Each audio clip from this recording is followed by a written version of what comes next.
नमस्कार, बीकेजीएस globe online platform पर आप सभी का स्वागत है।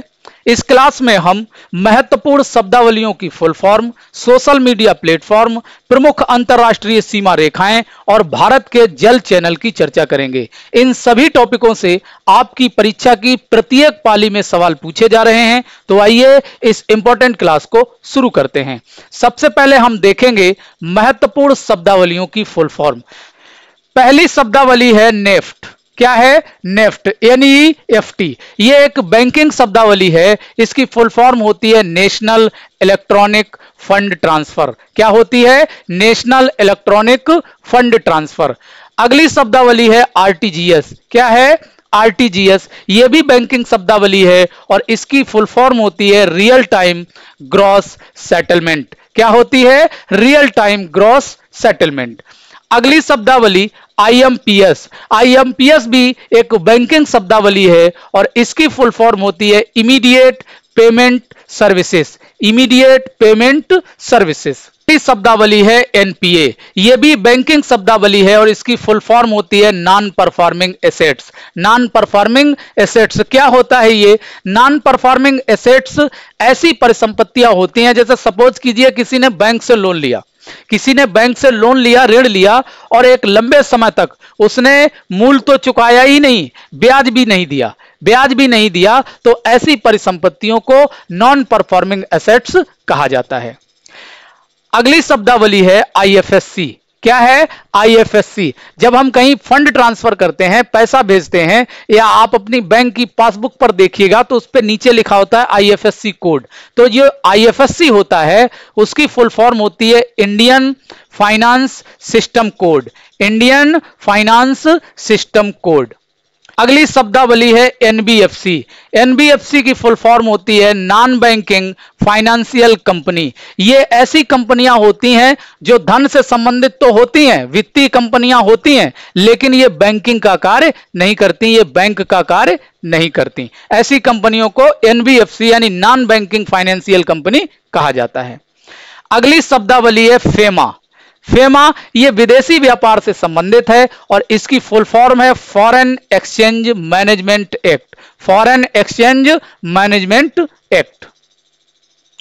आगे देखिए, अगली महत्वपूर्ण शब्दावली है GDP, gross domestic product. Gross domestic product, इसे हिंदी में सकल घरेलू उत्पाद कहा जाता है। सकल घरेलू उत्पाद। सकल घरेलू उत्पाद। दूसरी महत्वपूर्ण शब्दावली है GNP। इसे ग्रॉस नेशनल प्रोडक्ट और हिंदी में इसे सकल राष्ट्रीय उत्पाद कहा जाता है। सकल राष्ट्रीय उत्पाद। सकल राष्ट्रीय उत्पाद। अगली महत्वपूर्ण शब्दावली है पूरा। पूरा की full form provision. Provision of urban amenities to rural areas. और यह योजना ग्रामीण क्षेत्र में शहरी क्षेत्र की सुविधाओं को पहुंचाने के लिए शुरू की गई थी और इसके जो जनक हैं वो भूतपूर्व राष्ट्रपति डॉक्टर APJ अब्दुल कलाम हैं। शहरी क्षेत्र की जो सुविधाएं हैं उनको ग्रामीण क्षेत्र में पहुंचाने के लिए। अगली महत्वपूर्ण शब्दावली है MSP। MSP की चर्चा आप लोगों ने अक्सर सुनी होगी। MSP की फुल फॉर्म होती है minimum support price. Minimum support price ये किसानों की फसलों पर सरकार के द्वारा किसानों की जो फसलें खरीदी जाती हैं उनके लिए एक मिनिमम यानी कम से कम मूल्य निर्धारित किया जाता है। उससे कम मूल्य पर किसानों की फसलें नहीं खरीदी जाती हैं, उसे MSP बोला जाता है। वर्तमान में सरकार जो MSP देती है वो 23 फसलों पर देती है। कितनी फसलों पर देती है? 23 फसलों पर MSP देती है। 23 फसलों पर। ठीक है, याद रखिएगा, यह भी पूछ लेता है। अगली महत्वपूर्ण शब्दावली है FRP। FRP की फुल फॉर्म है fair and remunerative price. Fair and remunerative price, इसे बोलते हैं उचित लाभकारी मूल्य। क्या बोलते हैं? उचित लाभकारी मूल्य। जिस प्रकार से किसानों की अन्य फसलों जो 23 फसलें हैं इनके लिए आता है, उसी प्रकार से गन्ना के लिए FRP निर्धारित किया जाता है, उचित लाभकारी मूल्य। ठीक है, महत्वपूर्ण शब्दावली है CACP। Commission for agricultural cost and prices. Commission for agricultural cost and prices. अभी हमने जो एमएसपी और एफआरपी की जो चर्चा की है, इसका निर्धारण, इन दोनों का निर्धारण यही आयोग करता है, सीएसीपी करता है। ठीक है, यह भी आप लोगों से प्रश्न पूछ लेता है, याद रखिएगा। एमएसपी और एफआरपी का निर्धारण कौन करता है? सीएसीपी करता है। पूर्ण शब्दावली है नाबार्ड। नाबार्ड की फुल फॉर्म है national bank for agriculture and rural development. Bank for agriculture and rural development. ठीक है, आगे देखिए। अगली महत्वपूर्ण शब्दावली है जीएसएलवी। यह उपग्रह प्रक्षेपण से संबंधित शब्दावली है और इसकी फुल फॉर्म होती है जियो सिंक्रोनस सैटेलाइट लॉन्च व्हीकल। जियो synchronous satellite launch vehicle.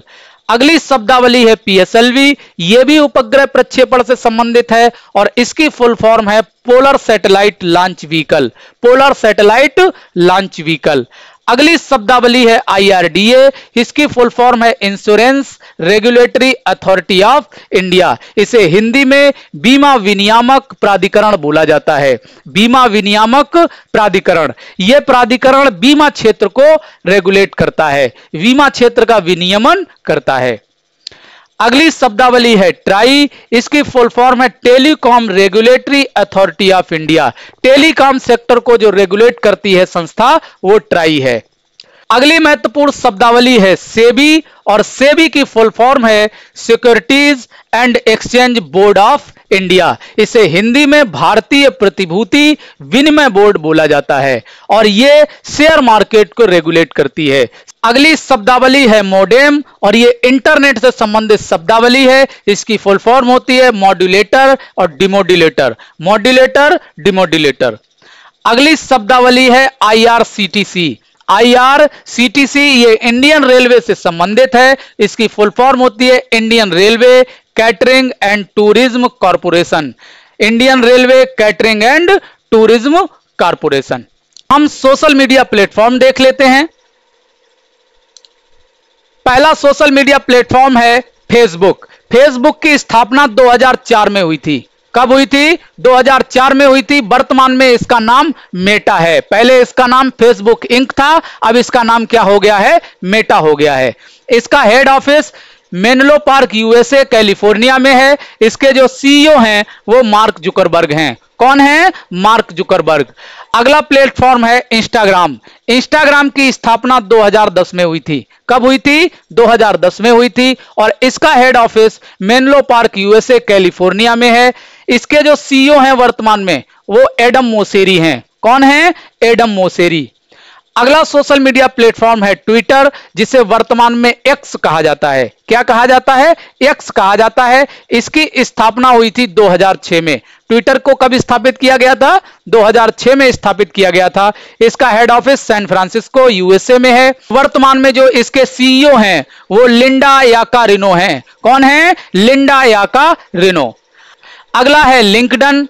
LinkedIn की स्थापना 2002 में हुई थी। कब हुई थी? 2002 में और इसका हेड ऑफिस सनीवेल यूएसए में है। कहां है? सनीवेल यूएसए में है और इसके जो वर्तमान में सीईओ हैं वो रियान रोसलेंस्की हैं। रियान रोसलेंस्की हैं। अगला प्लेटफॉर्म है यूट्यूब। बड़े बेहतर तरीके से आप यूट्यूब को जानते हैं। आप लोग मुझे भी यूट्यूब पर ही सुन रहे हैं। आप मुझे देख तो नहीं पा रहे हैं, सुन रहे हैं, तो मुझे यूट्यूब पर ही सुन रहे हैं। और इसकी जो स्थापना हुई थी वो 2005 में हुई थी। कब हुई थी? 2005 में हुई थी। इसका हेड ऑफिस सैन ब्रूनो में है। कहां है? सैन ब्रूनो में है और वर्तमान में जो इसके सीईओ हैं, ये इंपॉर्टेंट है आप लोगों के लिए, वर्तमान में जो इसके सीईओ हैं वो नील मोहन हैं। कौन है? नील मोहन है और इनका संबंध उत्तर प्रदेश से है। इनका संबंध उत्तर प्रदेश के लखनऊ से है, याद रखिएगा। इनका संबंध कहां से है? उत्तर प्रदेश के लखनऊ से है। व्हाट्सएप। व्हाट्सएप की स्थापना 2009 में हुई थी। कब हुई थी? 2009 में हुई थी। इसका head office Menlo park USA California में है और इसके जो वर्तमान में सीईओ हैं वो विल कैचकार्ट हैं। विल कैचकार्ट। अगला जो 2011 में हुई थी। कब हुई थी? 2011 में। इसका हेड ऑफिस सांता मोनिका में है और इसके जो वर्तमान में सीईओ हैं वो इवान स्पीगल हैं। कौन है? इवान स्पीगल हैं।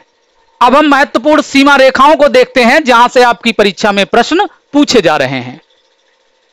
मैनरहीम सीमा रेखा, मैनरहीम सीमा रेखा रूस और फिनलैंड के मध्य है। किसके किसके मध्य है? रूस और फिनलैंड के मध्य है। आपकी परीक्षा में यहां रूस के स्थान पर एक शब्द और लिखा हो सकता है, याद रखिएगा, सोवियत संघ लिखा हो सकता है।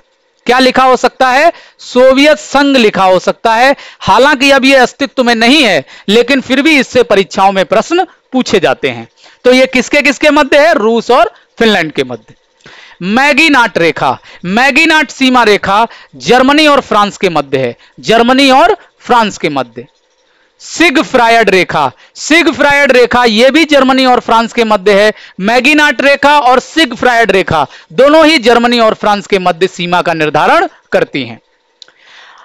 हिंडनबर्ग सीमा रेखा, हिंडनबर्ग सीमा रेखा जर्मनी और पोलैंड के मध्य सीमा रेखा है, जर्मनी और पोलैंड के मध्य। ऑर्डरनीस, ऑर्डरनीस रेखा यह भी जर्मनी और पोलैंड के मध्य है, यानी जर्मनी और पोलैंड के मध्य हिंडनबर्ग और ऑर्डरनीस दोनों ही सीमा रेखाएं हैं। 17वीं समानांतर रेखा, 17वीं समानांतर रेखा उत्तरी वियतनाम और दक्षिणी वियतनाम के मध्य सीमा रेखा का निर्धारण करती है। 20वीं समानांतर रेखा, 20वीं समानांतर रेखा लीबिया और सूडान के मध्य है। किसके किसके मध्य है? लीबिया और सूडान के मध्य। आगे देखिए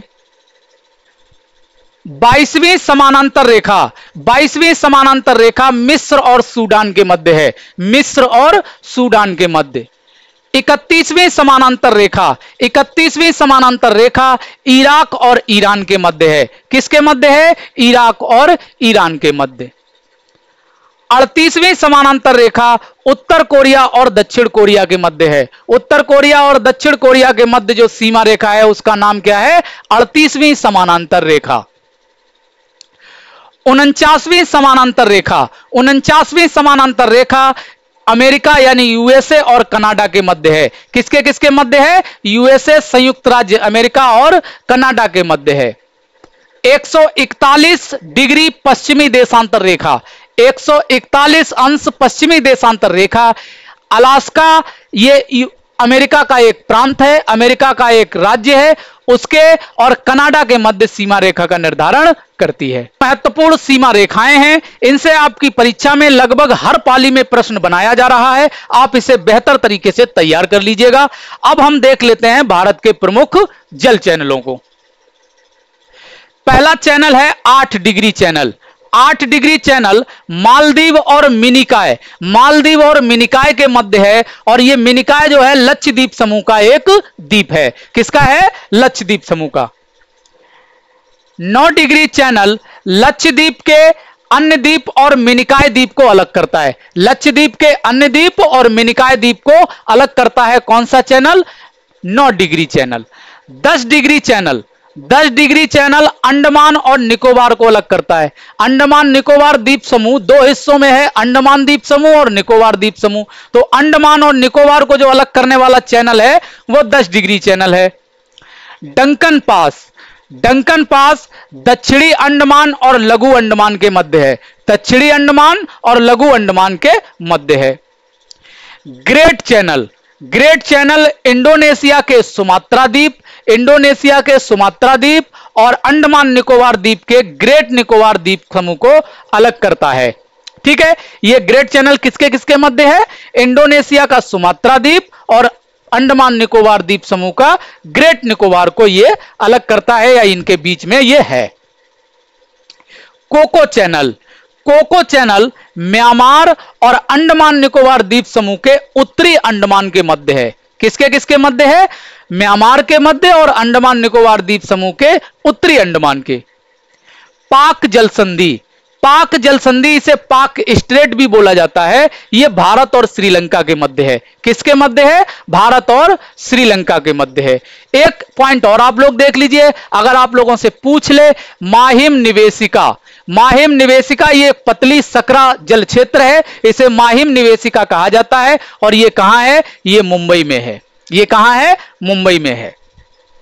ये आपके परीक्षा पैटर्न के अनुसार एक महत्वपूर्ण क्लास है। इन टॉपिकों से आपकी परीक्षा की प्रत्येक पाली में प्रश्न पूछा गया है और आगे भी पूछा जाएगा, ऐसी संभावना है। इसको बेहतर तरीके से आप लोग तैयार कर लीजिएगा। अगर आप लोगों को हमारा ये प्रयास अच्छा लगा हो तो वीडियो को लाइक और शेयर जरूर कीजिएगा और चैनल को भी सब्सक्राइब कीजिएगा। कमेंट कर हमें जरूर बताइएगा ये क्लास आप लोगों को कैसी लगी। मिलते हैं आप लोगों से अगली क्लास में, तब तक के लिए नमस्कार, धन्यवाद।